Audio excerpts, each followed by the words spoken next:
Welcome to Daily Wisdom, Walking the Path with the Buddha, a podcast shared by David Roylance. This podcast is dedicated to guiding you to completely eliminate the discontent mind and the suffering it causes by attaining enlightenment. Learn and practice the teachings of Gotama Buddha that will guide you to fully attain a peaceful, calm, serene, and content mind with joy. To support this podcast, visit patreon.com/supportbuddha or visit buddhadailywisdom.com, where you will discover a full range of courses, retreats, and online learning resources to assist you on the path to enlightenment. Now, here's our teacher to share more.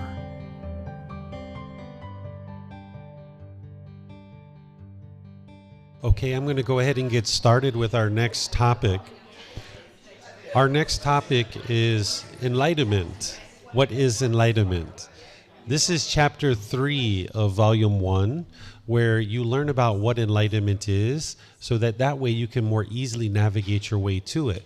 If you didn't understand what enlightenment was, you wouldn't actually be able to navigate your way to it. So we're going to spend some time here discussing what enlightenment is, giving you guys an opportunity to ask any and all questions that you like. And remember, those of you guys that are online, you can ask questions as well.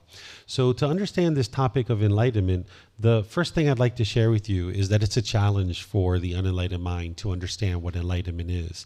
As we talk here today, at the end of our discussion, you're going to understand enlightenment much more than you do right now, but just understand that you're not going to understand it 100% after we get done our discussion today. It's kind of like, could you describe chocolate ice cream if you've never tasted chocolate ice cream?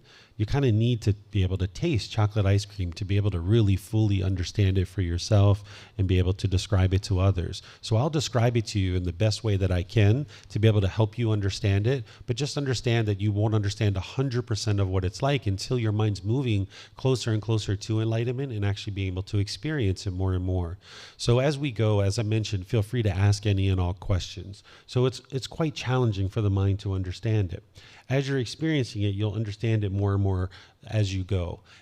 Enlightenment is the ultimate goal of the path to enlightenment, and this is what we're going to be discussing. To understand what enlightenment is, I'll describe it to you here, and then, as I mentioned, feel free to ask any and all questions. What enlightenment is it's a mental state that you attain in this life. You can attain this mental state from the human realm and also the heavenly realm. There's 5 realms of existence that the Buddha taught.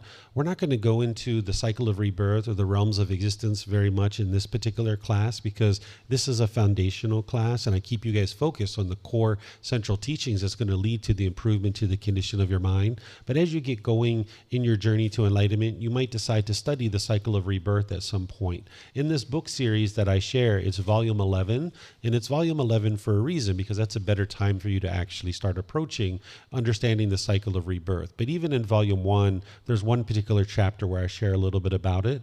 But here, as I help you guys understand what enlightenment is, just know that you can attain this mental state in the human realm, as you are human now, or in this heavenly realm as well. Once an individual attains this enlightened mental state, the mind will be peaceful, calm, serene, and content with joy. The mind will be in that mental state permanently. You'll no longer experience any discontent feelings. So all the anger, sadness, frustration, irritation, annoyance, guilt, shame, fear, boredom, loneliness, shyness, resentment, jealousy, even the slightest displeasure is eliminated from the enlightened mind. There's no stress, there's no anxiety, any of those kinds of feelings have been completely eliminated because you've eliminated the causes and conditions that are causing those feelings to arise, namely these pollutions of craving, anger, and ignorance. This is what's causing the mind to experience these discontent feelings. By the time you get to enlightenment, your mind will be concentrated, it'll be steady, it'll be unshakable. There's nothing that you'll experience in life that'll shake up the mind. Like right now, maybe if somebody says something impolite, unkind, unfriendly, disrespectful to you, your mind might get shaken up by that. Maybe if you see that a war has broken out in the world somewhere, your mind might get shaken up by that. If you get a phone call that your mom or your dad or brothers or sisters or other people are in the hospital, you might get shaken up by that. If somebody dies or passes away that is close to you, you might get shaken up by that. If you're in a long-term relationship that ends. You might get shaken up by that. But by the time you get to enlightenment, your mind won't be shaken up by those things. The mind will be steady, calm, unshakable, no matter what's going on in the world. And then as you get to enlightenment, not only is your mind experiencing this peace, calm, serenity, and contentedness with joy permanently, but you'll no longer experience rebirth in the cycle of rebirth. You will have escaped that continuous cycle of continuous birth over and over and over again. Right now, you might see that certain problems and certain difficulties or struggles that you have in life tend to be repeated over and over and over and over again. And this is just because the mind lacks certain wisdom. As you cultivate wisdom, you can escape that continuous cycle where your mind's continuing to experience the same struggles over and over and over again. And this overall problem of continuous rebirth is resolved and eliminated as well. Because the same thing that's causing the discontent feelings is the same thing that's causing continuous rebirth. And you'll understand that more and more as I share with you the teachings of the Buddha, how by eliminating what's called craving, desire, attachment, that's not only the condition that's causing the discontent feelings, but it's also what's causing rebirth. So by eliminating craving, desire, attachment, you're eliminating the causes and conditions that lead to discontentedness, and also the causes and conditions that lead to rebirth. And when I teach this to you tomorrow, you'll be able to independently verify it, like I mentioned to you guys.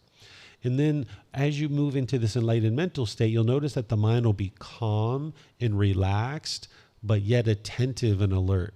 Sometimes when you think about calm, relaxed, in the unenlightened state, you just think kind of like maybe like a vegging out kind of thing.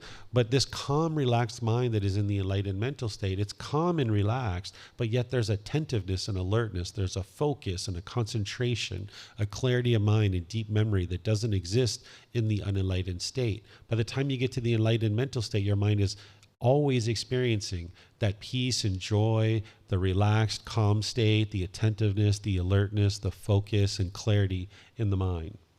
And that it comes through eradicating the mind of these three unwholesome roots, or these three poisons referred to as craving, anger, and ignorance.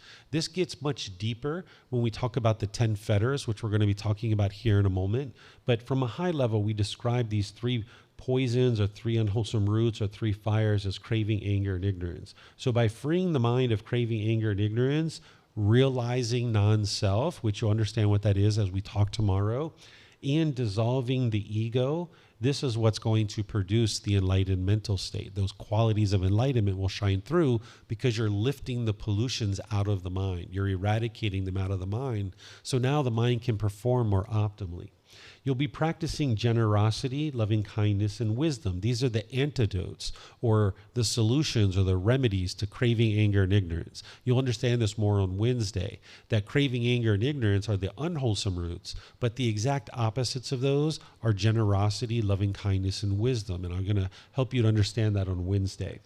The path to enlightenment is a purification of the mind through training the mind and eliminating the conditions that are causing the mind to be in the unenlightened state. So you're purifying the mind of certain pollutants, or some people refer to them as defilements or taints. We refer to them as the fetters. What a fetter is like a shackle around your ankle with a chain and a ball. This is what they use to keep prisoners trapped in a particular area. Nowadays we have a jail or a prison that has walls and bars and things like that. But in the old days, they would have this shackle around your ankle with a chain and a ball, and this will keep you confined to a certain area. So these 10 fetters or these pollutions or taints is keeping the mind trapped in this unenlightened state, much like a prisoner. But you can eradicate those from the mind, and now the mind can be free or liberated. So the path to enlightenment is to purify the mind of those pollutions that are keeping it in the unenlightened state.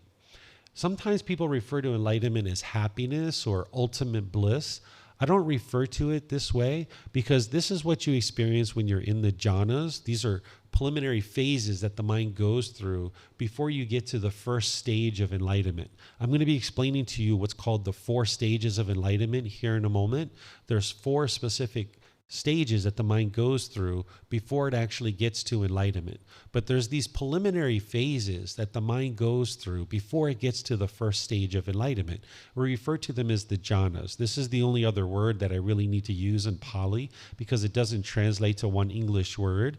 The word jhana means meditative absorption or mental absorption, that the mind has absorbed a certain amount of the teachings, a certain amount of meditation you've absorbed over a consistent long-term period. And now as you're putting together the teachings of the Eightfold Path, which is the core central teaching that I'm going to teach you tomorrow, as you're practicing that more and more closely, you'll start seeing the qualities of the mind and the mind moving into the jhanas, these preliminary phases, certain qualities that you'll experience.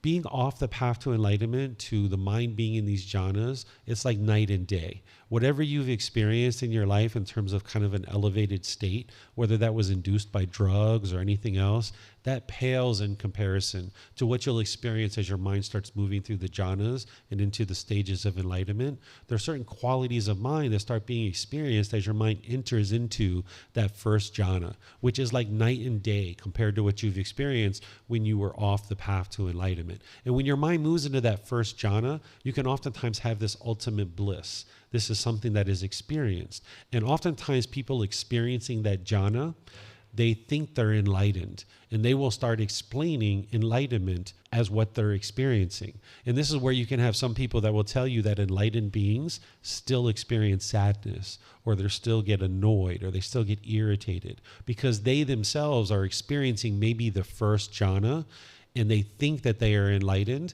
so they start explaining that as enlightenment. But in reality, what they're really truly experiencing is the first jhana, because in the first, second, third, fourth jhana, you're still experiencing discontentedness. Even in the first, second, and third stages of enlightenment, you're still experiencing discontentedness. It's not until you get to the fourth stage of enlightenment where the mind's actually enlightened and you no longer experience any discontentedness. So if somebody tells you that an enlightened being still gets irritated or annoyed or frustrated, this isn't actually true. This isn't a person who's just not understanding what enlightenment is. And sometimes they can explain enlightenment as this ultimate happiness or this ultimate bliss.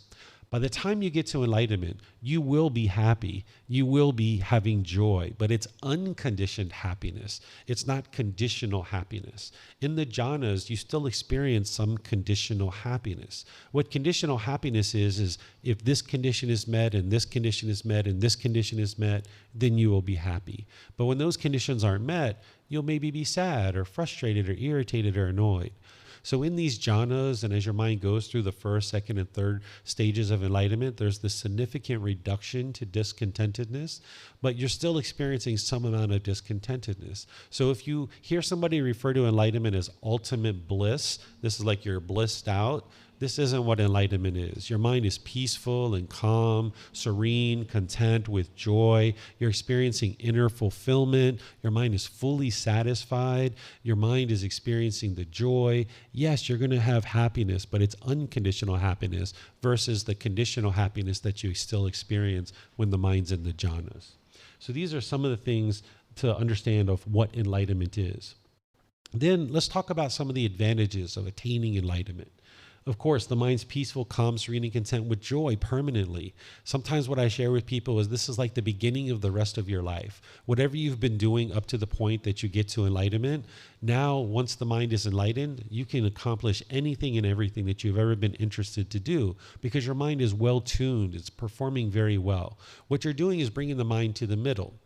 If you think about a musical instrument, if the string is too tight and you pluck it, it doesn't play beautiful music. It doesn't play the way the instrument was intended to play. But also if the string is too loose and you pluck that, the instrument doesn't play the way that it was intended to play. It doesn't play beautiful music. And the mind is the same way.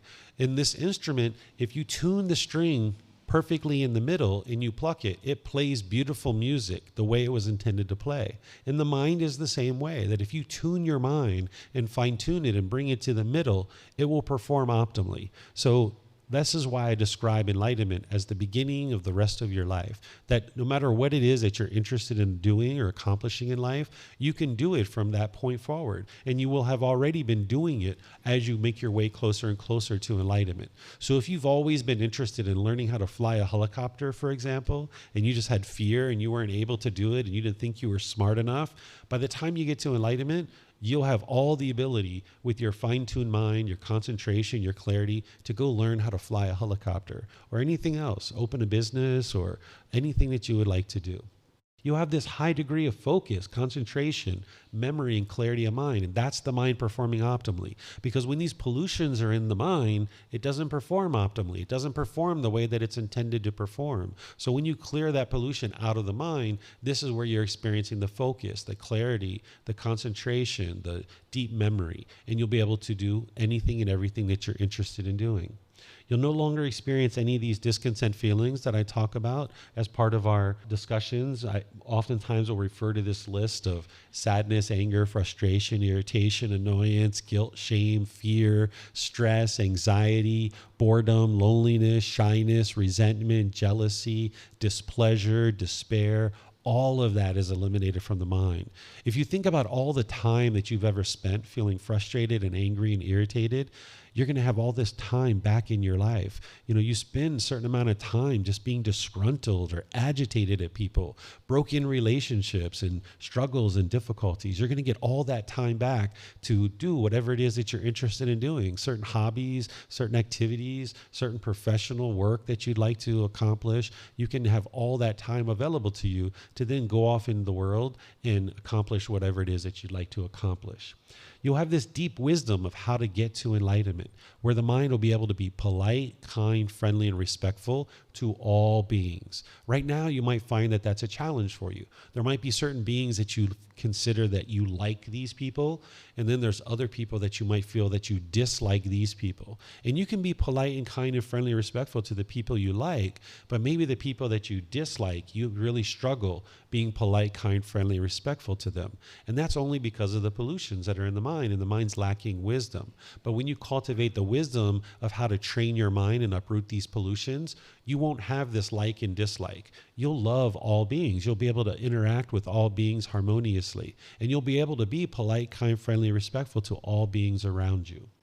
You'll notice that your personal and professional relationships will really blossom. Right now, there might be certain relationships that go really well for you, but there might be other relationships where there's some difficulties, some animosity, maybe some bitterness. Maybe you've had some struggles in the past in various relationships. And if that's what you've experienced, you're not a bad person. You haven't done anything wrong. It's just that your mind lacks wisdom. And as you learn and you train your mind, you'll see that you'll be able to interact with people more and more peacefully, more and more harmoniously, because you'll have the wisdom of how to actually do that. And you'll see that occurring more and more in your life. You'll have more sustaining, more fulfilling, more satisfying relationships, because you're going to be interacting in the world differently. So then people are going to be responding to you differently. Where right now, if you put out bitterness and hostility and animosity, this is what's going to come back to you to a certain degree.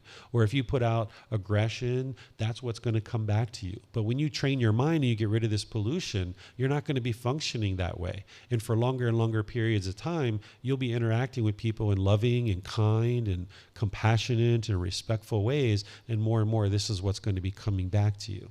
So these are some of the advantages or benefits of getting to enlightenment. Then let's talk about how to actually attain enlightenment. There are certain core and central teachings that you're going to need to learn. And I'm going to be sharing pretty much all of these teachings with you in this particular course.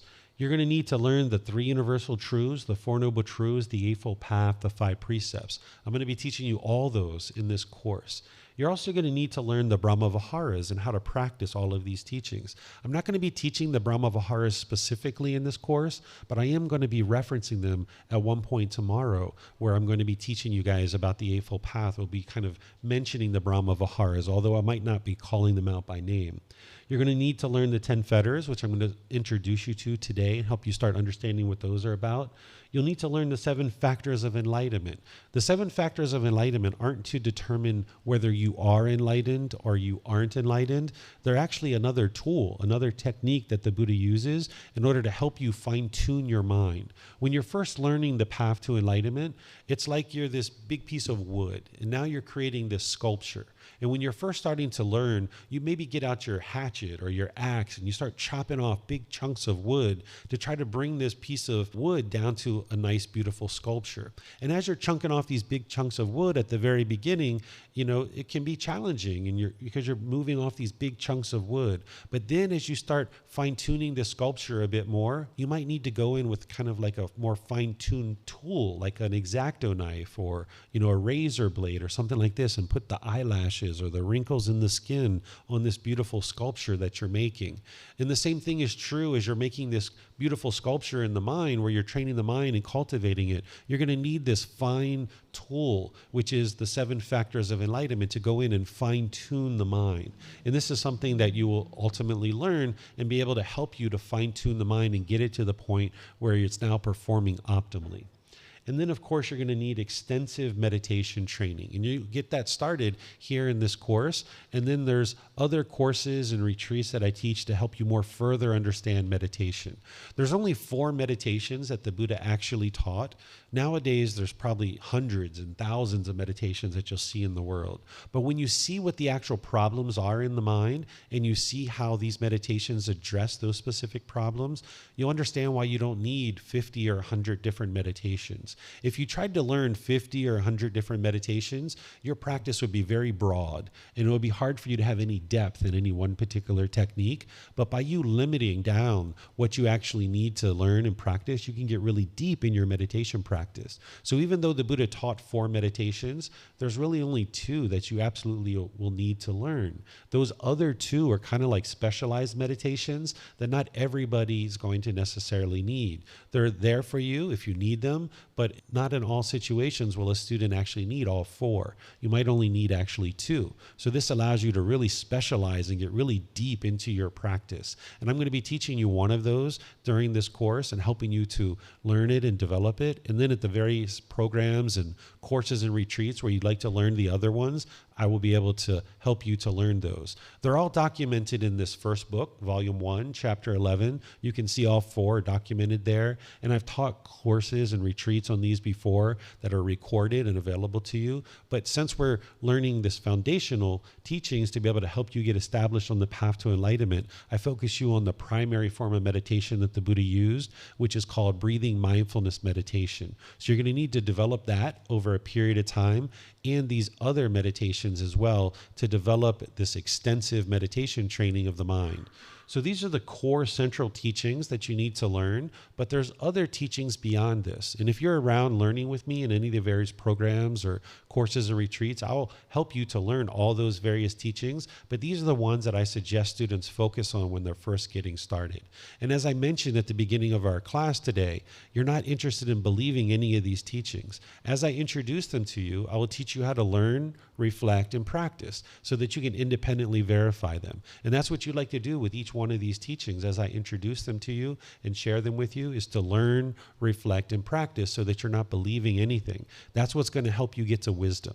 Because with belief, you don't know what's true or false, and you're not going to be able to get to that unshakable mind. You know, if you grew up understanding or believing in the story of Santa Claus, some cultures have that, right? There was a certain period of time where you believed in Santa Claus, and then eventually you found out that Santa Claus doesn't exist, and your mind might have been shaken up by that. But now you know the truth. You know that Santa Claus does not exist. So it doesn't matter how many Christmas carols you hear about Santa Claus. It doesn't matter about how many people in big red suits that you see at the mall. You can't be convinced that Santa Claus exists. Your mind is unshakable on this topic. No matter what people say, no matter what people tell you, no matter how many presents you see on Christmas morning under the tree, you know with 100% certainty that Santa Claus does not exist, because you no longer have that belief. You know the truth. You've cultivated wisdom. Your mind is unshakable on that topic. Well, the same thing needs to occur with all these other teachings, that you get to the point where your mind is unshakable and you have wisdom to know the truth. And you do that through your own independent verification, where a teacher is here to guide you and share teachings with you, but you're doing the work to independently verify it and get to that unshakable mind where you know the truth because you have wisdom. So these are the core central teachings to learn and implement in your practice. Do you guys have any questions on anything that I've shared so far? Do you have a question, sir? If you wouldn't mind using the microphones, that would be great. The question would be something like this.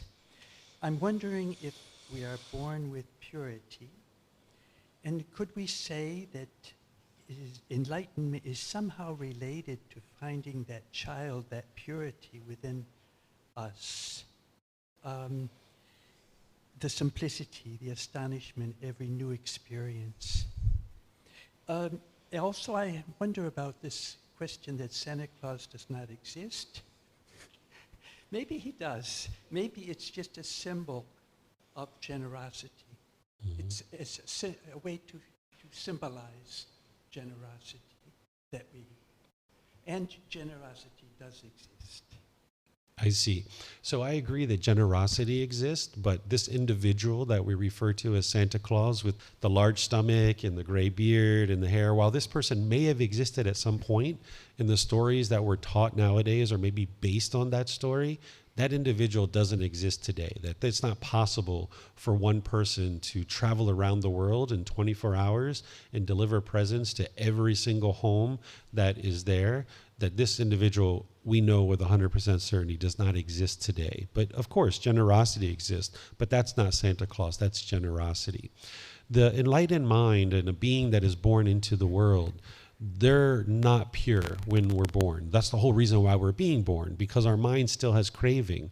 That when we're born, we're in our mother's stomach or in the womb, and we're feeling all great. We have all this embryonic fluid. We have this umbilical cord. We're hooked up to our mom. We're getting all the nutrients that we need. We're hanging out in a space that it's like, wow, life could not be better.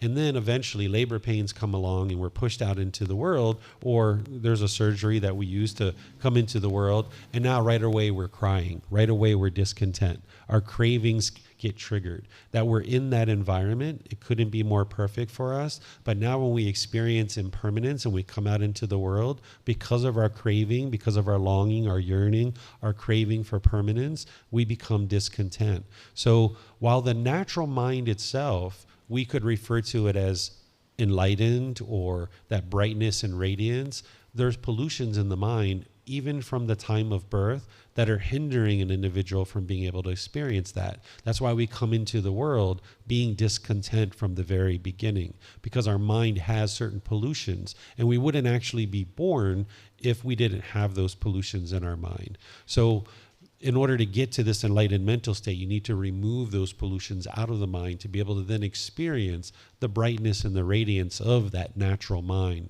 that we would refer to as the enlightened mind. Any other questions? Yes, sir. We have another mic too, or we can pass that one around as well. Yeah, so I'm just curious, maybe it will come, but what Buddha said about enlightenment himself. So the Buddha, at least what we have in the Pali Canon, because what we have in the Pali Canon is not 100% of what the Buddha taught. What we have is we have this collection of teachings in 45 volumes of books, which is in the Pali language. This is a language that captures the original teachings of the Buddha. It's no longer a spoken language today, but we have these 45 large books that are about 10 centimeters thick or 5 inches thick. And this is what we have available to us today.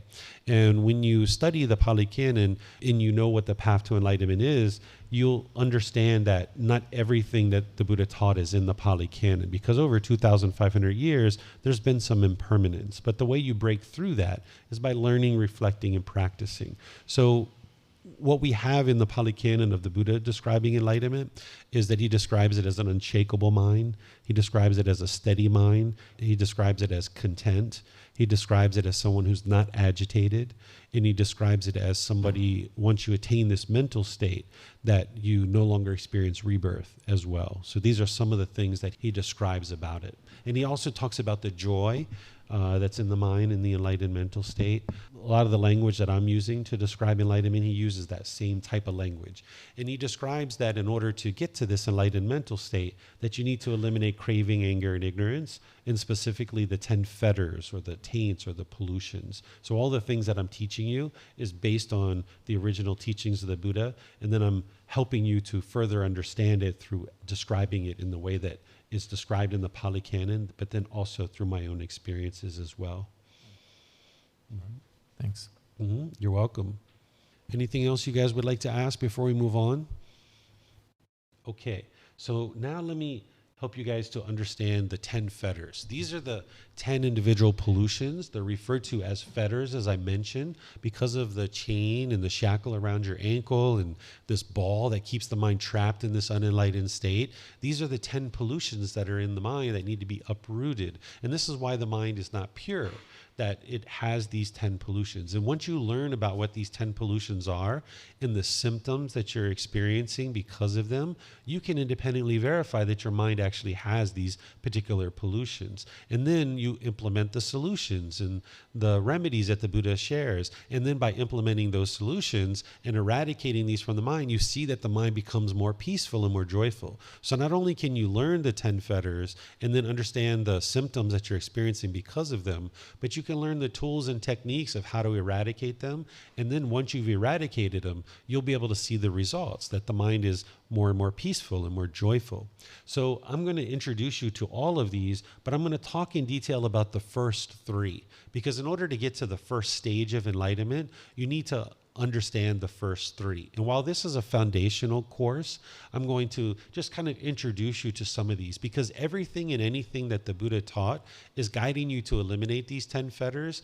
It's not until you get to the jhanas that you really focus on these in a lot of detail. When you're first getting started like this, you're learning the foundational teachings, like the 3 universal truths, the 4 noble truths, the Eightfold Path, the 5 precepts, the extensive meditation training, all those core teachings that I shared with you. But you kind of get introduced to the 10 fetters because this is kind of what's underlying it all. This is where the Eightfold Path and all those other teachings, they're helping you to eliminate these 10 fetters in one way or another. So it helps you to at least get introduced to them at this point, but just know that later on you're going to need to dig into them in more detail. So let's talk about the first one just a little bit. This one's called personal existence view. I talked about it yesterday in class. We're going to talk about it a little bit more tomorrow. This is where the mind is clinging to this body and or this mind, thinking that this is who you are as a person. There's a certain self-image or a certain self-identity that the mind's holding on to.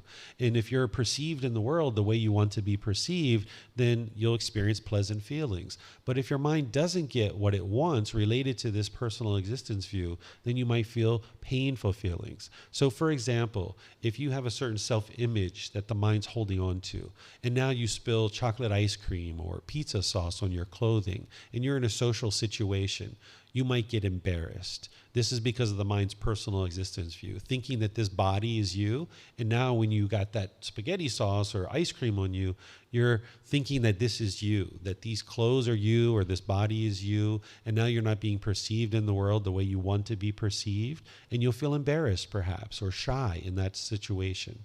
Or maybe if you look in the mirror and you see a wrinkle or you see a pimple or a mole, or you see that you're getting gray hair, or maybe you're losing your hair, or maybe you get a little extra fat here or there. You might be shaken up by this because you're thinking that this body is you.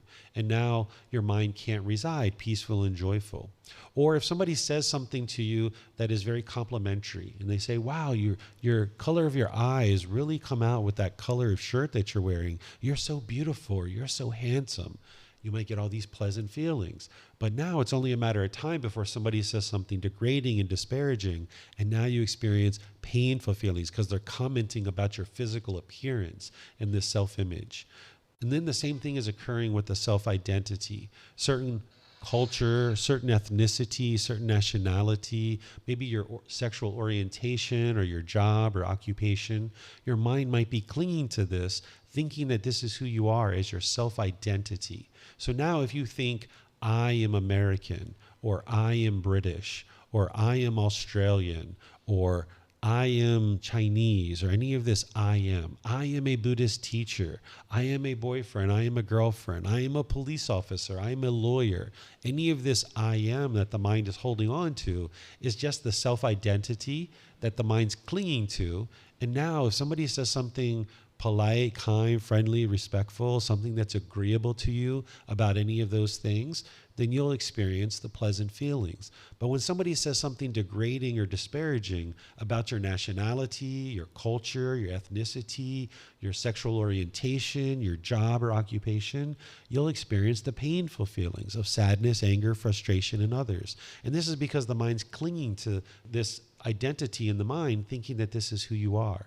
Or if you've ever been in a job or occupation and you think that this is who you are, maybe when you retired or you lost that job, you might have really struggled, feeling kind of lost, kind of feel like empty inside, that you don't even feel like you know yourself anymore. Sometimes people come to Thailand on this journey to find themselves, right? They feel like they've lost themselves, or they don't even know who they are anymore. I need to go find myself. I need to find my true self. And people come to Thailand looking for that, but they never really truly find their true self, because the Buddha teaches that there is no self. They might find new hobbies, new activities, new friends. They might find a new job or occupation, but none of that stuff is actually you. But if the mind is thinking that that is you, and now you're holding on to it, when all those things start changing, when your job changes, when this physical body changes and all this other stuff, if you have this personal existence view in the mind, you will become discontent as a result. So this needs to be eradicated from the mind. And some of those examples that I just gave can potentially help you to see that your mind does have this personal existence view. And you can get liberated from this by eradicating this from the mind. And there's certain tools and techniques to be able to help you do that. And I taught this yesterday, but we're going to learn a little bit about this more tomorrow. Then there's this other fetter or taint or pollution or defilement called doubt. What doubt is where you have doubt about the Buddha, the teachings, the community that you're part of, your teacher, or your own ability to attain enlightenment. When you first come to the path to enlightenment, people typically have doubt. And that's normal, that you have doubt whether this person, the Buddha, actually lived, whether his teachings actually lead to this enlightened mental state, whether this community that you're part of, is it really supportive? Is it really going to help you to get to enlightenment? Can your teacher actually help you to get to enlightenment? And can you actually get to enlightenment? Do you have the ability? Do you have the capability? You might have doubt whether or not you have the capability to get to enlightenment. And this is a hindrance. This is a fetter or a pollution or a taint that is going to keep you in the unenlightened state if you have that doubt. But the way that you eradicate this doubt is not through blind belief. You don't just believe things through faith or something like that. The way that you eradicate your doubt is you investigate the teachings. You examine them. You peer into them. That's what's going to help you to eradicate the doubt, because as you're learning and investigating and examining the teachings, and then you're reflecting on them to independently verify them and seeing more and more that they're true, and then you're practicing the teachings to eradicate these pollutions out of the mind, and you start seeing your mind becoming more peaceful and joyful. Your relationships are improving. You're noticing the clarity and concentration in your mind is starting to become more and more profound. You'll eventually get to the point where you have no doubt that these teachings are leading to an improved condition of mind and an improved condition of your life. You won't be enlightened yet. By the time you eliminate doubt, you'll still be experiencing some discontentedness, but you will have seen significant improvement to the condition of the mind that you will have no doubt that you're headed towards enlightenment. You will no longer doubt the Buddha. You will no longer doubt his teachings. You will no longer doubt this community that's supporting you, to helping you to get to enlightenment. You'll no longer doubt your teacher's ability to help you, and you'll no longer doubt your own ability to get to enlightenment, because you've already been making your way to enlightenment. You've already been doing the work and improving the condition of the mind. So that's how you eliminate doubt, is through investigating and examining the teachings, by learning, reflecting, and practicing. That's what gets you to eliminate the doubt. Then there's this wrong behavior and observances. What this is the first part of this, the wrong behavior part. This is certain moral conduct that you might be having right now where you're causing harm in the world. Maybe through your intentions, your speech, your actions, your livelihood. Maybe you're being bitter and harsh and hostile and having animosity or resentment towards other beings. And when you're putting that out, that's coming back to you. So the Buddha teaches you through the Eightfold Path, which you're going to study tomorrow, how to clean this up so that you can get to a point where you're no longer putting out harmful conduct, so that less and less harm is coming back to you. If you're interested in getting to this peaceful and joyful mental state, you're going to need to do some work to improve the way that you interact with others. And this is the guidance that the Buddha is going to provide for you. So by the time you eliminate this particular fetter, you will have cleaned up your moral conduct to the level that you see in the Eightfold Path that I'm going to teach you tomorrow. And then this other part of this fetter or this taint or pollution is called wrong observances. What this is rites, rituals, ceremonies, worship this is where the mind is having the misperception or the misunderstanding that rites, rituals, ceremonies, and worship are going to lead to some kind of improved condition of mind. You might have been exposed to those things in the past. You might have done those things in the past. But when you get to the understanding what the core central problem is in the unenlightened mind, which we're going to be talking about in this course, you start to understand that it's ignorance or the unknowing of true reality. We refer to this in the way using this word ignorance. I tend to like to use the word unknowing of true reality, or at least that phrase. Some people use the term confusion or misunderstanding because the word ignorance is kind of like a derogatory word nowadays, and the Buddha wouldn't have talked in a derogatory way. An enlightened being doesn't talk in a derogatory way, and surely a Buddha doesn't either. So this unknowing of true reality is a better description of what really is the true problem in the mind. It's actually one of the fetters. It's the 10th fetter, that the mind just doesn't understand what it doesn't understand. That's the reason why you come to the temple and you come into these courses and retreats to learn and gain wisdom. So this unknowing of true reality is what's causing the mind to continue to have these pollutions in the mind. Because your mind doesn't understand what it doesn't understand, it doesn't understand these pollutions. These pollutions continue to exist in the mind. So the way that you antidote ignorance or the unknowing of true reality is you get to wisdom. You learn, reflect, and practice. It's the wisdom that's going to transform the mind away from ignorance and be able to cultivate the mind. So if you understand this, and you'll understand it more and more as I teach you this week, then you understand that there's no rite, ritual, ceremony, or worship that can produce wisdom in your mind. It doesn't matter how much water I sprinkle on you. It doesn't matter how many strings I tie around your wrist. It doesn't matter how many wafers you put on your tongue. It doesn't matter how many times you do these kinds of things and you kneel and stand up and kneel and stand up. These kinds of things isn't going to lead to wisdom in your mind. So even though these kinds of things exist, even in Buddhist centers, you can go to Buddhist temples where people are dressed as a monk. They might be wearing a robe. They might have shaved their head. They might have been ordained for 20, 30, 40, 50 years. In these rites, rituals, ceremonies, and worship were shared with them. So they believe that these are actually part of the teachings of the Buddha. But the Buddha actually never taught any rites, rituals, ceremonies, or worship because it doesn't lead to enlightenment. What he's guiding you towards is wisdom, to learn, reflect, and practice to get to wisdom. So if somebody thought that rites, rituals, ceremonies, and worship leads to enlightenment, and they were continuing to do those things, thinking that it's going to improve the condition of their mind, this will hinder them. This will obstruct them from being able to do what they really need to do, which is cultivate the wisdom. So if you went home and, it was a certain holiday and your family was interested in going to a church or a synagogue or a mosque or something like this, and you go hang out with them as a family, okay, go hang out with them, be with them as a family. If they're doing rites and rituals and ceremonies at this place, sure, go have fun, spend time with your family. But it's all about what your mind understands.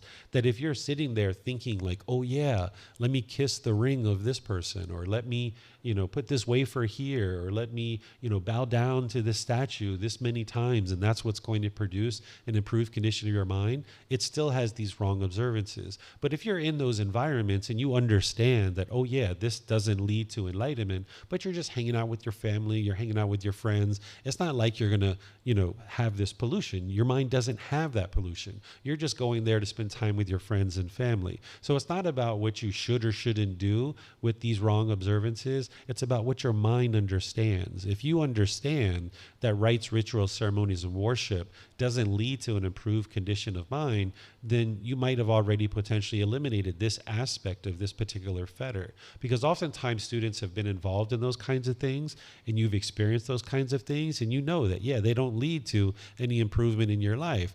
And so you might have actually already eliminated a certain portion of this particular fetter. But then if you decide to hang out with your friends and go to those kinds of places, it's not like you're going to melt away just because, you were around those kinds of experiences. So this is what wrong behavior and observances is. If at any point you ever see rites, rituals, ceremonies, or worship associated with the teachings of the Buddha, right away you know that those aren't the teachings of the Buddha. Because you can be in situations where you're at a Buddhist temple or you're around people who are ordained that do rites, rituals, ceremonies, and worship. And this is just unfortunate that they haven't learned the original teachings of the Buddha, so they just don't know. And you shouldn't judge those people. You shouldn't look down on those people or think any negative thoughts about those individuals. That's just where they are in their journey, that they're still doing rites, rituals, ceremonies, and worship, and they haven't learned that that's not what the Buddha actually taught. So in those settings where you see those things, and you'll see those if you go on the field trip with me on Friday, you're going to see some rites and rituals and ceremonies and worship, but I will sit back and I'll explain to you what they're doing and what they're thinking that it's accomplishing, so that then you can see the truth that it doesn't actually work to accomplish what it is that people are thinking that these things are accomplishing. So this is what wrong behavior and observances is. And then there's sensual desire and ill will. These are things that you're going to learn as you go forward on your journey to enlightenment. But let me share this one here with you, which is conceit. We talked about this one yesterday too, but some of you guys weren't here. But let me introduce this to you, because this is something that's really deeply rooted in the mind, and it causes all kinds of complications, and you're going to need to eradicate it in order to get to enlightenment, among all these other fetters. What conceit is it's arrogance, it's pride, it's judging other people, it's measuring and comparing, putting yourself above people or below people. This is part of the ego, if you've ever heard about the ego. So if you have this conceit in your mind, you're going to notice that your mind wants to be arrogant or prideful or boastful, that you might be putting yourself above people. In your mind there might be talking down to certain people in kind of a diminishing and degrading way. But in other situations, you might be putting yourself below people, and your mind is shaken up and feeling uncalm when you're around that person. Where what you would like to do is get to the point where you just see everybody as equal. That you're not above people, you're not below people, you just see everybody as equal. Even if you're in a situation where you're meeting the president of your country or the prime minister of your country, they're performing a different role than you, but they're not above you. They're not more important than you. They're not a better person than you. They're just performing a different role. But also, if you go out and you meet a street sweeper that's sweeping the street, they're not below you. They're just performing a different role. Still important role. We like to have clean streets, and we like to have a leader of our country that is making wise decisions. So you can see yourself as just being equal to all these people. But when there's conceit in the mind might be interested in judging somebody based on how they appear, based on what they look like, based on their credentials, based on their financial status, or any number of things. And you might be judging that other person, putting yourself above them or below them. And then if you're doing that, you might also be judging yourself. And you might have this negative self-talk. You might have this internal dialogue where you're diminishing and degrading yourself, and you're judging yourself and beating yourself up for certain things that you do. So as long as you're judging others, you're going to tend to judge yourself and beat yourself up and have this unhealthy inner dialogue. So by eradicating conceit, not only will you not be judging others, but you'll improve this inner dialogue, and you'll be able to be more healthy with your inner dialogue and your internal talk to yourself, to this being who you are. And it takes time to gradually eradicate all these fetters. And conceit is one that really takes a lot of time to work on. In chapter 16, which I taught yesterday, I go through in detail about how to eradicate this one, as well as personal existence view. And there are certain retreats and courses and programs where I teach all of these. But right now in a foundational course, I'm just kind of introducing you to these, so you'll understand what's kind of underlying all this work that you're doing in order to learn the Eightfold Path and all the other teachings. And then, as I mentioned, this 10th fetter is ignorance. This is the unknowing of true reality. This is where the mind lacks wisdom of things like the three universal truths, the Four Noble Truths, the Eightfold Path, the natural law of karma, and all these other teachings that you're going to be learning. Your mind needs to awaken to the wisdom of these teachings. This is the last fetter. This is like the fetter of all fetters. The way that you eradicate ignorance is not through just intellectual learning. You're going to need to do a certain amount of intellectual learning. That's part of the path to enlightenment. But it's when you're moving the teachings into practice that's where you're truly eradicating the ignorance. That if you're intellectually understanding the teachings, but you're not practicing them, meaning you could learn something like right speech, for example, about how to be polite, kind, friendly, and respectful through your speech.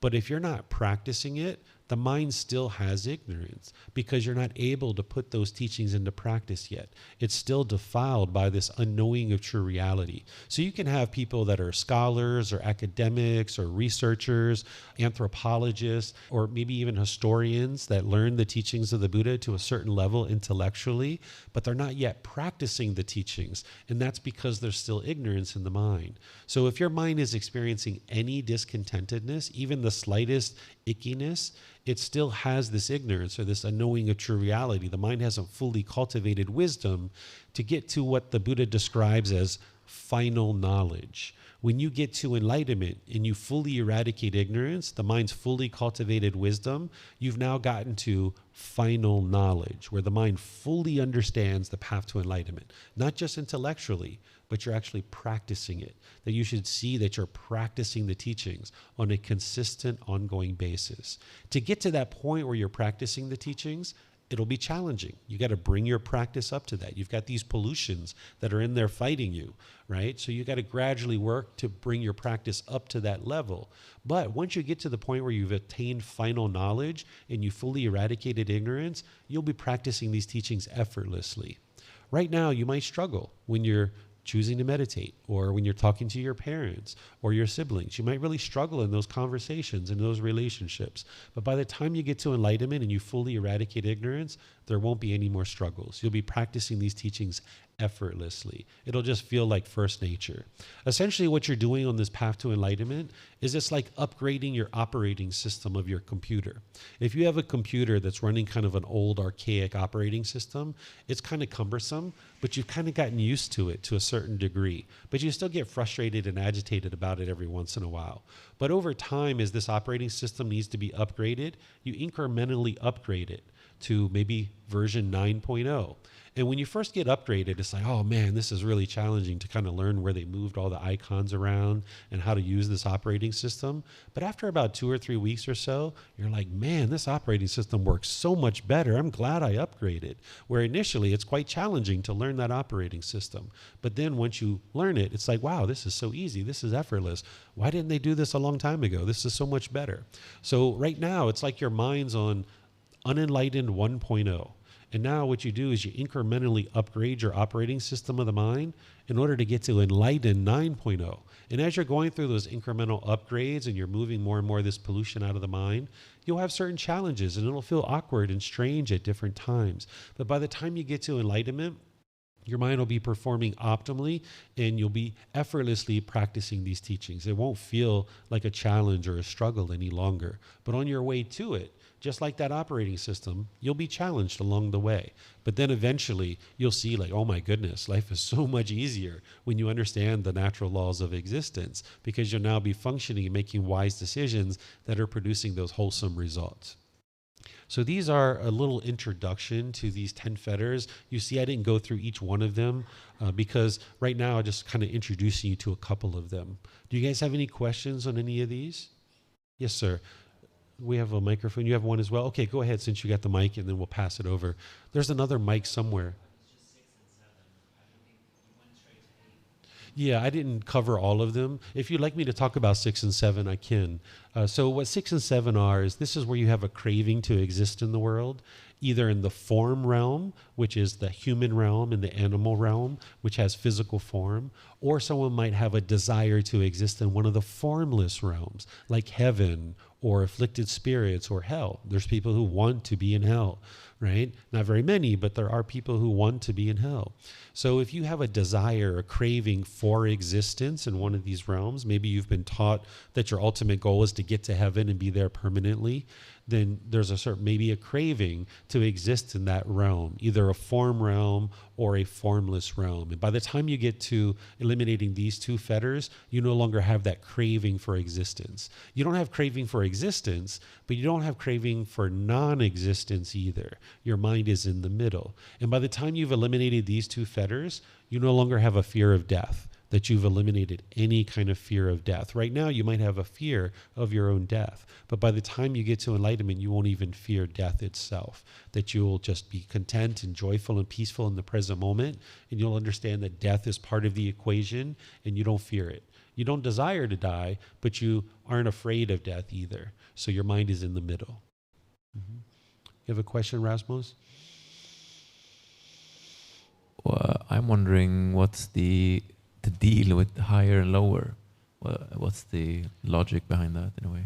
That's what you're going to see here right now. Let me show you guys that. Any other questions before we move on from this? Yeah? Okay. Let me just...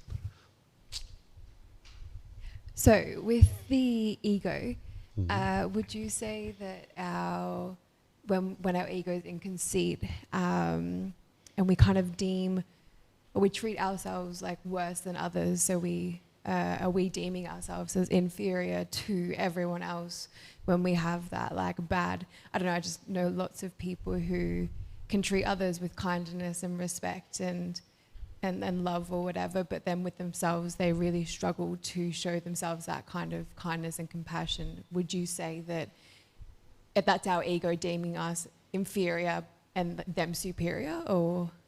In some cases, yes. And what's really happening as well is this ill will, this bitterness, this hostility, this resentment, frustration, that is in there. That's also, causing that to occur. But yes, in some cases, that ego can be doing that as well. Yes, sir. You guys are so polite, carrying the mics around, helping each other. We have two. You guys can hang After each other. Maybe we have one on one side of the room, one on the other, or one in the back, one in the front. Yeah, you guys can use both. Yes, sir. My question was related to the idea of rituals, and I have visited several Buddhist centers, and there's different 100 000 mantras, Taraver, and different types of chants where includes meditation. And here we do have something called daily chants before and after meditation. So I'm wondering if this is not also a type of ritual, the chants, the Sure. singing. So chants are not necessarily something negative. Yeah. Or rituals in that sense. Sure, let me help you. So during the lifetime of the Buddha, he used chanting as a way to help his students to commit his teachings to memory because he taught orally. Nothing was written down during his lifetime. So once every 2 weeks, his students would come together to recite his teachings word for word as a way to commit the teachings to memory, not as a mystical, magical thing or anything like this. This is what I'm going to be teaching this afternoon when I talk about chanting. I'm going to explain to you why we actually chant. Now, nowadays, 2,500 years later, some people have assigned mystical, magical things to these chants. They've become rites, rituals, ceremonies, and worship for other people.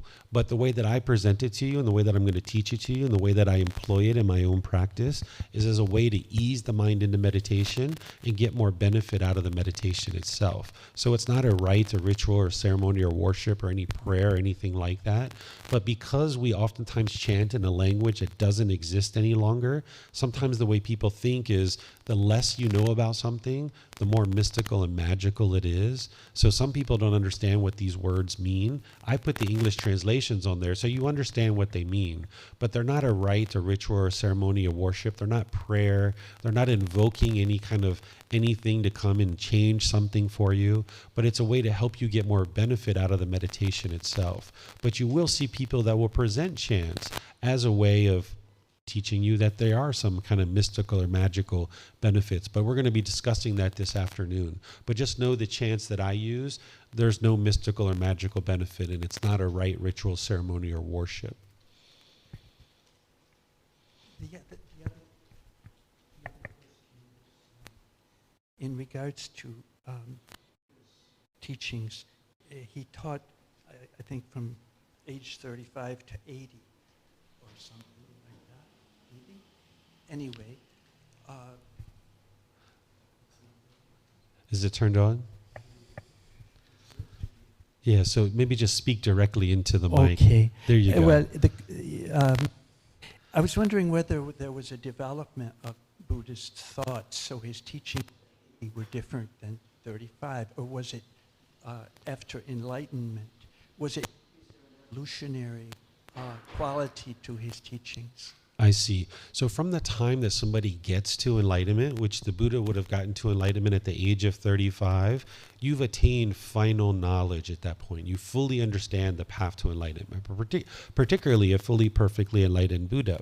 And whatever leads to your enlightenment, you will never forget those teachings. You will never confuse those teachings. You will deeply know them with deep wisdom. So whatever he was teaching from the age of 35, he would have been teaching the same thing by the age of 80. It's the path to enlightenment. It's the natural laws of existence. He wouldn't have slipped in something at the age of 60 that was different than what he was teaching at the age of 40. That when he started teaching, he was explaining what led to his enlightenment. He might have found unique analogies to describe what it was. He might have figured out, connecting these words together, kind of helping a student understand it a little bit better. But it's the same teaching from the time you get to enlightenment all the way until your death. The Buddha doesn't change their teachings. They're sharing with you what it is that led to their enlightenment. The teachings of a Buddha, they don't have conflict or contradictions in them. From the age of 35 to 80, for 45 years, he never contradicted himself. And for those of you guys that are teachers, or maybe you've been in a teaching environment, you might find that it's kind of challenging for you to teach and not contradict yourself from one day to the next or 1 week to the next. You might find that sometimes you're learning new things and you do need to contradict yourself. But by the time somebody gets to enlightenment, they have this final knowledge where they fully understand the path to enlightenment, and nothing they share will be in conflict with anything else. So for 45 years, he never conflicted in anything that he taught, and what he would have taught would have been exactly the same from the beginning of his teaching career to the end, although a teacher might find a unique analogy or a certain way to explain something in a better way, but the core teaching that they're describing is the same exact teaching. Anything else? Let's see if we have any questions here. We got a few people here online joining us. I'm not seeing any questions here online. Okay, so now that you're starting to be introduced to the 10 fetters, now I'm going to show you how, by eliminating these fetters, the mind moves through the 4 stages of enlightenment. There's these lower fetters and then these higher fetters. And what the mind does is it moves through these 4 stages of enlightenment. You can easily refer to them as the first, second, third, fourth stage of enlightenment, and the mind's actually enlightened when you get to the 4th stage. But the Buddha actually gives them actual names. There's stream enterer, once returner, non-returner, and arahant. The reason why it refers to the first stage of enlightenment as the stream enterer is because just like a log enters the stream and is going to eventually get to the ocean, once you get to that first stage of enlightenment, you're going to eventually get to enlightenment. It's only a matter of time. So just like the log's going to eventually get to the ocean, you're going to eventually get to enlightenment. It's only a matter of time if you get to that first stage of enlightenment. So that's why it's called a stream enterer, because you've entered the stream. Then we refer to it as a once returner, because once you get to the 2nd stage of enlightenment, you're going to be reborn just one more time, and you're going to come back to the world and get to enlightenment in that next birth. Then there's what's called a non-returner. When you get to that stage of enlightenment, you're going to be reborn into the heavenly realm, and you're going to be experiencing enlightenment in that heavenly realm, and you're not going to be coming back to this world any longer. You're a non-returner. You're not coming back to the human realm ever again. And then this word arahant, this is a word that they used during the lifetime of the Buddha to mean that the mind is completely purified, that there are no fetters in the mind whatsoever. So that's what an arahant is. There's also something called a Buddha. A Buddha is not a stage of enlightenment, it's an individual. A Buddha is an arahant. They've eliminated all the 10 fetters from the mind, but they've done that in a unique way, that they've done it on their own without the help of any teachers or any guides. Some places you go, some books you read, some content you read or take in through videos and other places about the teachings of the Buddha, they will tell you that everybody is a Buddha, that you have Buddha nature. And when you get to enlightenment, you will be a Buddha. But this isn't actually true.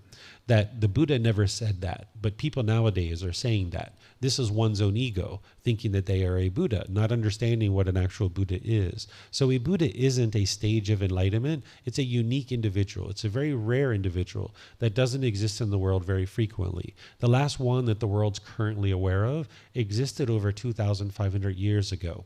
So let me share with you what these individual stages are and how you move through them, and then we'll talk a little bit more about what a Buddha is. So in order to get to the first stage of enlightenment, you would need to eliminate the first three fetters: personal existence view, doubt, wrong behavior, and observances. That's why I taught that to you first and kind of introduce you to these three in a little bit more detail than I did some of the others. You're going to need to get those foundational teachings that I mentioned in order to help you first develop your foundational practice. And then from that point, you'll start experiencing the jhanas, those preliminary phases that the mind goes through. Then you'll start focusing on these first three fetters, and the mind will move into this first stage of enlightenment. And this is how you get to the stage of stream enterer. And then if you die in that stage of enlightenment, you will come back to the human realm no more than 7 times. So it doesn't mean you have to be reborn 7 times, but if you die in that stage, there'll be no more than 7 rebirths before you actually get to enlightenment. From there, an individual can continue in their development and get to the second stage, which is called a once returner, where you've already eliminated the first, second, and third fetter, but you kind of thin out central desire and ill will. So if you're noticing some of your central desires are starting to thin out as you age, maybe you're not as interested in sex anymore, maybe other central desires aren't as pleasing to you anymore, this is potentially because your central desire is starting to diminish a bit. This is a kind of a natural occurrence that occurs. This is why somebody can actually attain enlightenment during this life, but you can also attain enlightenment at death as well. But as you apply effort and energy to eliminating these fetters, you can actively eliminate central desire. But sometimes naturally on its own, some central desires kind of naturally phase out. And that's what this second stage of enlightenment is that central desire and ill will are kind of reduced and thinned out. They haven't been eliminated yet. By the time you get to this third stage of enlightenment as a non-returner, you've eliminated the 5 lower fetters, that all of these have been completely eliminated from the mind. And if you die in that stage of enlightenment, you won't come back to the human realm anymore. You'll be reborn into the heavenly realm, and then you'll attain enlightenment from there. Those beings are still in the cycle of rebirth in the heavenly realm. It's not a permanent existence, and it's not the ideal existence, because those beings oftentimes are somewhat complacent. They're not interested in learning and practicing the teachings. But if you're a non-returner and you move into the heavenly realm, you will get to enlightenment from there. But there's other ways to get to the heavenly realm besides being in the third stage of enlightenment. You can still get into the heavenly realm without being in the third stage of enlightenment. So those other beings tend to not practice to be able to get to enlightenment. But if somebody's gotten to the third stage of enlightenment and is reborn in the heavenly realm, they will get to enlightenment in that existence. And then the fourth stage we refer to as arahant. This person has eliminated all the 10 fetters, and they're not going to be reborn anywhere at all. The Buddha leaves it as an undeclared teaching of once you attain enlightenment, what happens next. It's very clear, and you can see more and more as you independently verify that if you don't get to enlightenment, there is rebirth, and you continually get reborn over and over and over again, giving you opportunities to cultivate the wisdom that you need to escape this continuous cycle of rebirth. But by the time you get to enlightenment, you've eliminated all these 10 fetters. Your mind is completely peaceful, completely joyful, but the Buddha doesn't declare what comes next. And I have certain reasons why I think he probably didn't declare what is next. He actually declared it as an undeclared teaching, because there are certain points in his teachings where he says, remember, monks, or remember, students, this is what I taught. This is what I declared. And he gives his teachings. He says, this is what I taught. And he says, remember what I did not teach. I did not teach this. He declares what are his undeclared teachings. And one of those undeclared teachings is what comes next after enlightenment. So I suspect various reasons why he didn't teach this, and I put it in the book series and I share it if students ask me to share it. But there's certain reasons that I feel that he did not share what comes next. If there's even anything that is next. He didn't share whether there is something or there isn't something. But by the time you get to enlightenment, your mind is so peaceful and so joyful, you're not going to care what's next. So the path to enlightenment isn't about believing a bunch of things and then hoping something good happens when you die. That's not what the path to enlightenment is. So the Buddha is focusing you on learning and practicing now in this life to be able to get to the peace and joy in this life. So there's various reasons why I could share that he didn't teach this if you guys are ever curious, or if you ever read the rest of the book series. So now let's talk about what a Buddha is. We refer to a Buddha as a fully, perfectly enlightened one, or a fully perfectly enlightened Buddha. What a Buddha is an individual who gets to enlightenment by themselves. So they are an arahant. They've eliminated all 10 fetters, but they do that by themselves without the help of any teachers or any guides. Where you're going to need teachers, you're going to need guides. You're not going to be able to do it by yourself. You're going to need someone to point out to you and show you how to progress to enlightenment. But an individual who becomes a Buddha, they can actually do it by themselves without the help of any teachers or any guides. And you will see how challenging it is in some cases to move the mind to enlightenment, and you'll have a lot of respect for this person who actually did it all by himself without the help of any teachers or any guides. And then once they awaken to enlightenment, they declare those independently discovered teachings. They share them with other people for the remaining time of their life. They dedicate the rest of their life to sharing those independently discovered teachings with others. And then during their lifetime, countless people get to enlightenment. You wouldn't be able to count how many people got to enlightenment. During the lifetime of the Buddha, there were countless people who got to enlightenment. And they knew they got to enlightenment because they could see the condition of their mind had improved and to the point where their mind was peaceful and joyful for the rest of their life. So they declare these teaching for the rest of their life, and countless people get to enlightenment. Then they leave their teachings in such a condition that countless more people get to enlightenment after their death. So they preserve their teachings. So the Buddha preserved his teachings in the minds of individuals, that as individuals got to enlightenment during his lifetime and they chanted his teachings word for word for word, eventually when he died, the technology to write things down made its way to that region of the world, and they were then able to write things down.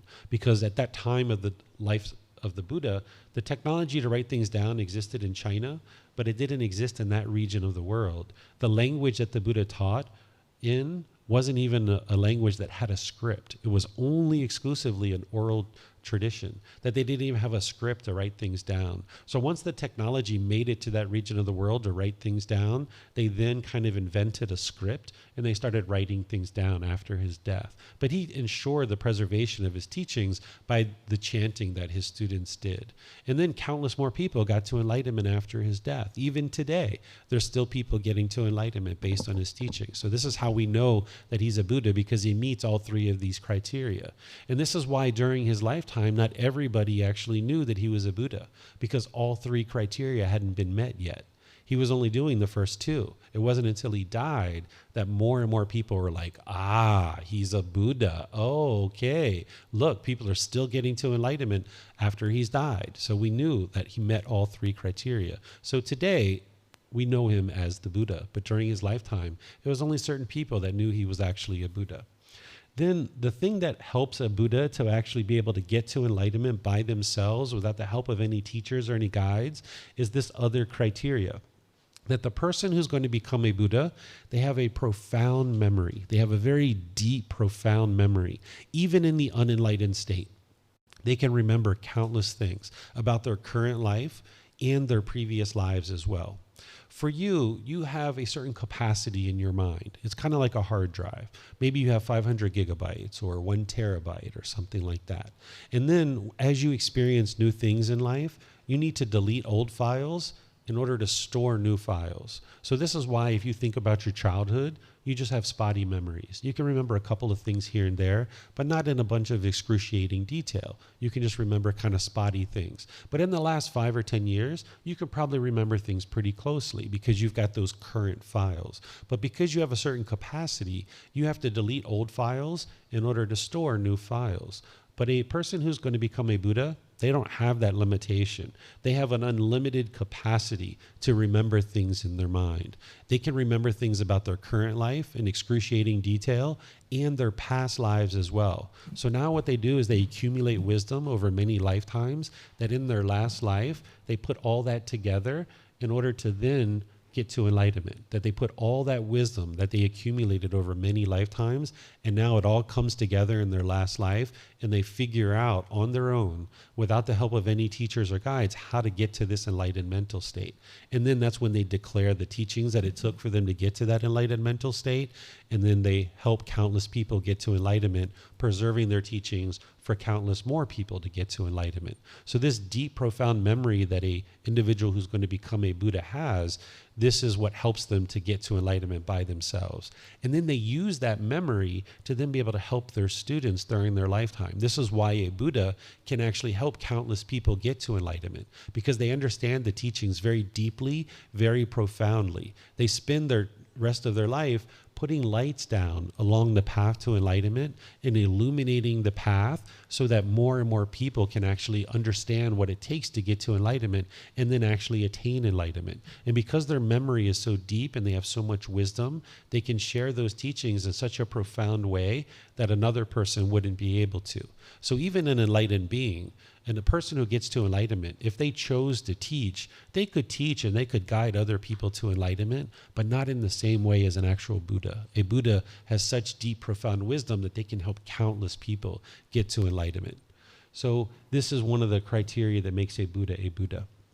Then a Buddha can quickly determine the condition of the mind of somebody else. So when they interact with their students, they can see the wholesome qualities that are in their student's mind, and they can see the unwholesome qualities that are in their student's mind. This is one of the reasons why a Buddha doesn't go around performing a bunch of miracles, because they're interested in maintaining this ability to be able to observe the mind of their students. Whereas if everybody knew they were a Buddha, they would be on their best behavior when they were around that person.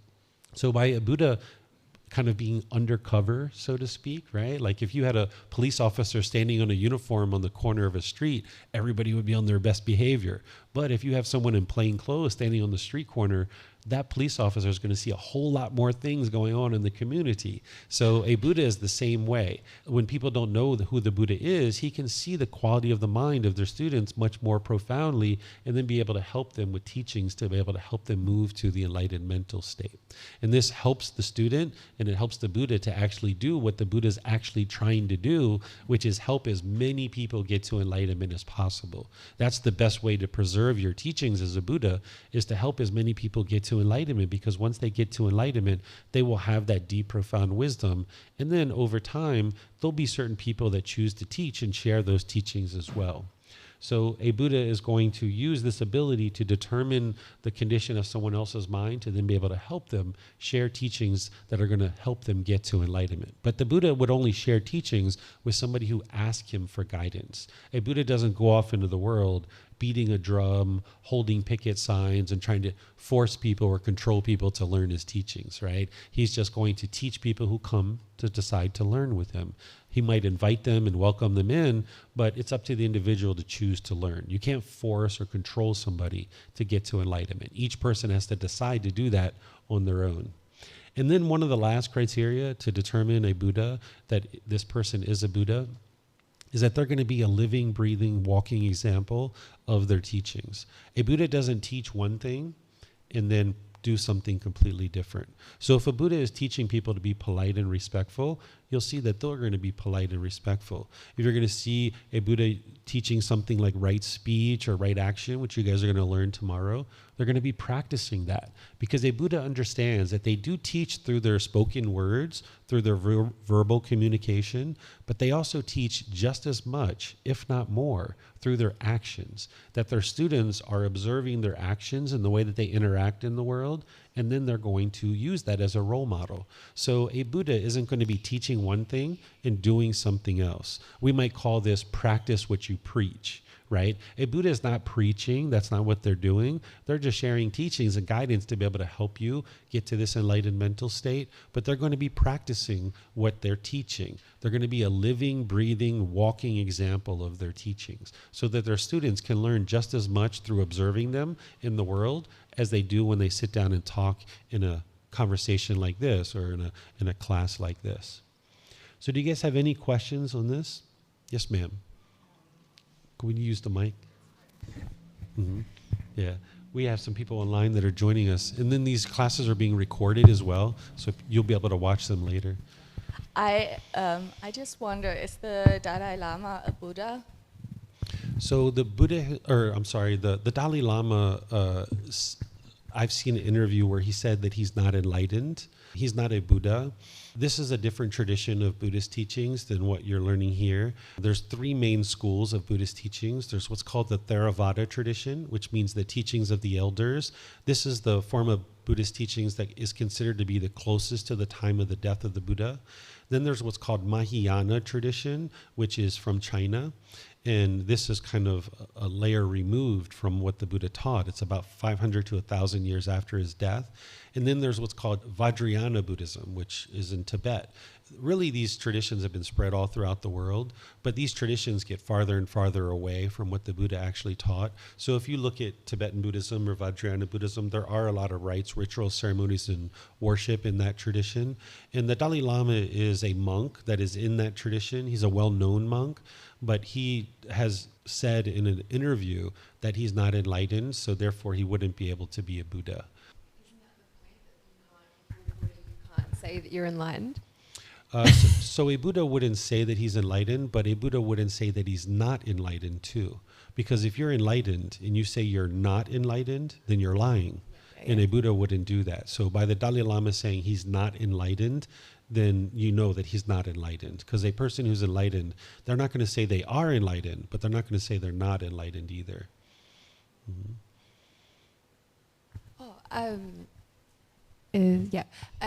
How many Buddhas have there been, or is there just one? Sure. So this is the only conflict that I see in the original Pali Canon, is there's some places in the Pali Canon where you can see that the Buddha is documented of having talked about previous Buddhas and that there were Buddhas before him. But then there's a place in the Pali Canon where you can see that the Buddha is documented as saying that he is the originator of the path, the discoverer of the path. This path was undeclared before him, meaning he's the only Buddha. So this is the only conflict that I've seen in the entire Pali Canon. And I suspect that he was the only Buddha that we know of today, because in order to share the teachings of the Buddha or the path to enlightenment, there's a certain amount of intellectual understanding, certain conversational language that you need. And prior to 2,500 years ago, there was conversational language, but if you go back too far, like 5,000, 10,000, 30,000 years ago, we didn't have the same intellectual ability to communicate the way that we do nowadays in a certain language. So in my opinion, it wouldn't be possible for a Buddha to have existed before Gotama Buddha, because there wasn't that developed language in the human ability to be able to communicate the path to enlightenment. So I tend to think that when the Buddha is documented as having said, I am the originator, the discoverer, the declarer of the path to enlightenment undeclared before me, I tend to think that that's actually true. It doesn't really actually matter if there were Buddhas before him or after, even though it's a common question and I like to talk about it. It's an interesting question to discuss, that it really doesn't matter, because it's the teachings that are going to help you get to enlightenment. Because today your mind is discontent, you experience anger, sadness, frustration, and you need to learn those teachings. But it's an interesting question to talk about, and this is the one conflict that you will see if you study the Pali Canon. I haven't read the entire Pali Canon, but I have read enough of it that I can guide you to enlightenment, because not everything that's in the Pali Canon is needed in order to get to enlightenment. But also everything you need to get to enlightenment is not in the Pali Canon as well. That's one of the reasons why you need teachers and guides. But if you read it, that's the one conflict that I've uncovered and seen in the Pali Canon. Can you just help me understand the first one better? I know I asked this question in the past, but for example, thinking about the next Buddha, who will be in a position, we have social media, we have the internet, all of this, so, obviously it will be someone who knows about Gotama's teachings. So in what way will that person arrive at enlightenment through their own efforts? So will they discover a different way to reach enlightenment? Will they discover different kind of truths, or is it will they read the Pali Canon, for example, and that's enough? If they read the Pali Canon, they will, by their own efforts, reach enlightenment, but they will not kind of develop a new teaching or so. Yeah.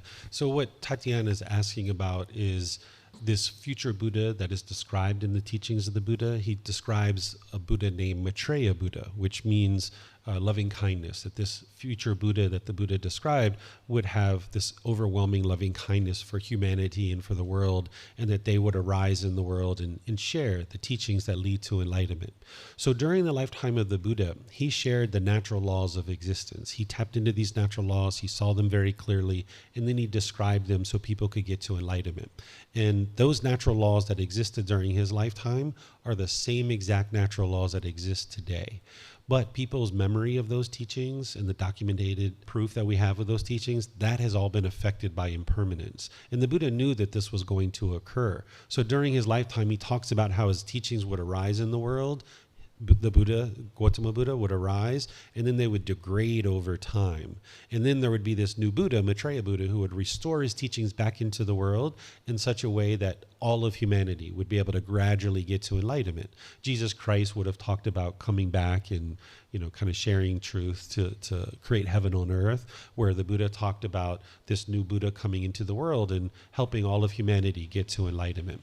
So Maitreya Buddha would be teaching the exact same natural laws of existence, but they would use new cultural examples, right? Because like cars and mobile phones didn't exist during the lifetime of the Buddha. So where the Buddha might talk about, being attached to your axe or your hoe, the current Buddha might talk about being attached to your computer or your mobile phone or something like this, right? So it's the same exact natural laws. The same thing that leads to enlightenment during the lifetime of the Buddha are the same things that lead to enlightenment now. But Maitreya Buddha would need to now describe those in a way that people nowadays would be able to understand and then be able to produce that enlightened mental state. So the Pali Canon would be there as a base knowledge for Maitreya Buddha, but the Pali Canon, as it sits prior to this book series, it's not in a pristine condition. There's certain language and certain words that are being used that I wouldn't suggest are the best words to use. So Maitreya Buddha would need to provide some clarity that now takes those particular teachings and helps students to understand what they are.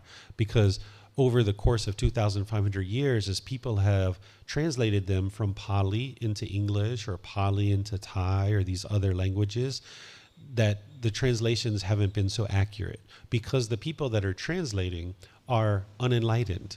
And an unenlightened being thinks very differently than an enlightened being. So when you read the Pali Canon, you can see some people that will translate the words of the Buddha and they will document the Buddha as having said things like, "You stupid fool, you don't know what you're talking about, blah, blah, blah, blah," stuff like this, right? A Buddha doesn't talk that way. An enlightened being doesn't talk that way. But this unenlightened being who is translating the words of a Buddha with their pollutions are putting that into the Pali Canon. So if you're reading that and you're thinking that, whoa, a Buddha talks this way, you might actually talk that way and think it's wise to talk that way. But an actual Buddha who's getting to enlightenment by themselves without the help of any teachers or any guides would be able to look at that translation and they'd be able to update it. And they might say, what you're thinking is unwise. What you should do is you should consider this, right? That's how a Buddha or an enlightened being is going to talk. They're not going to refer to people as stupid or a fool or something like this. So Maitreya Buddha would update these translations in order to help people to understand what the Pali Canon is really communicating, because they would be a fully perfectly enlightened Buddha. They would understand how a Buddha speaks, and they would be able to update this in a way that an unenlightened translator wouldn't be able to do. Mm-hmm. You're welcome. And you've been very patient. Thank you. Sorry, going back to the feathers. Mm-hmm. So other high feathers, so the number 6, number 7. So the desire of form and the desire for the formless. Mm-hmm. So the two stuff. So I wonder why people should eliminate or get rid of two desire. Maybe desire means so it's really might be obsessed by something. Mm-hmm. So for example, desire for form. So sometimes there is such a question. Let's say, so what do you choose if you reborn? I like to be a bird because so I could feel free to fly, and I don't think it's kind of bad answer. And then, so the number 7, about number 7. So a lot of people might think, so I don't want to go to the hell if there's some such a 2 places after passing away. So having that kind of desire is really harm to reach enlightenment. I did to know profoundly or to know better why to choose number 6 and 7 is so harmful. Sure. If I have. Sure. So it's important to understand with the teachings of the Buddha, he's not teaching what's good and what's bad. That's not what he's teaching. He's not even necessarily teaching what's right and wrong. These aren't a bunch of rules that if everybody follows these rules, then we'll all live peacefully together. He's teaching you how to train your mind to get to the peace and how to get to the joy, being unaffected by what other people are doing in the world. So it's not that you learned a bunch of rules and if everybody follows these rules, the world will become peaceful. It's that he's teaching you about the world and how the world exists, how the world is. So when you understand that, then your mind can get to the peace and the joy. And one of the things that he's teaching you here with desire for form and desire for formless is that as long as your mind is craving existence and you want to be in this world, you will continue to be in this world because you have this longing, this yearning. There's this desire to be in this world. And now as you're getting closer and closer to death, you're going to be discontent. You're going to be frustrated. You're going to be irritated because you know that you're leaving this world and you're now moving on. And now you're going to be experiencing painful feelings as you get close to death. So in order for you to get comfortable with death and be peaceful and joyful, understanding that death is part of this equation and getting to the point where you're no longer holding on to this world, you're going to need to eliminate that longing, yearning, and the holding on, the clinging to wanting to be reborn into a form existence like human or animal, or a formless existence like heaven, afflicted spirits, or hell. Because as long as you have that longing, yearning, that desire to exist, then when you get close to death, you're going to be experiencing painful feelings. So that's how you get liberated from those discontent feelings, is by training the mind to no longer hold on to this world, wanting to be in this world.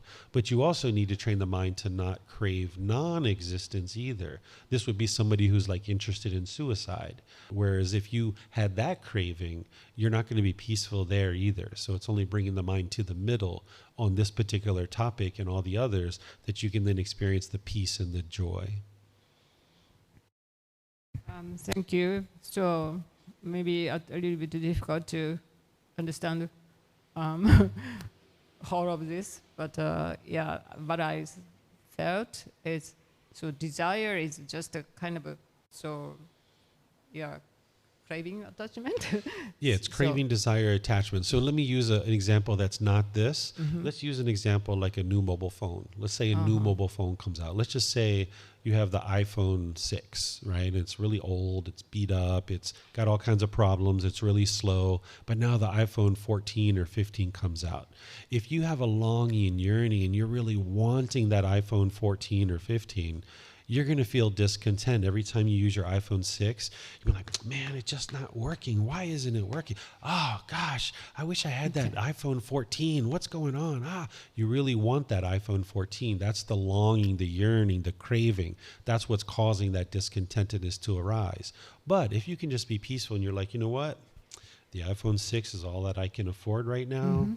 It's doing what I need to do. Sure, I need to be a little bit more patient. Let me just take my time with it and just be sure that I use it for what I can use it for.